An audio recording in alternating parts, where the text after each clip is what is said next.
Dobro, ovo je mrestilište ohridske pastrnke koja je čuvena po crvenim tačkama.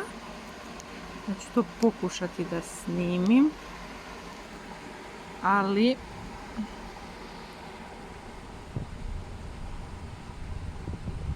meni ovo izgleda kao crna tačka, ali bože moj, ove su tigrice, grr.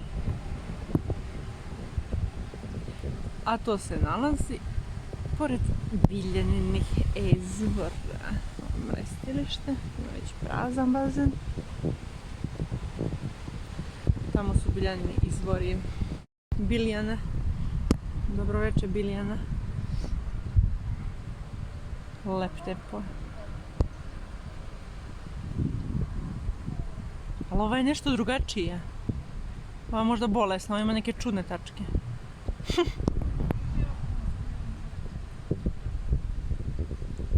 Kako rekla da ima crvenu?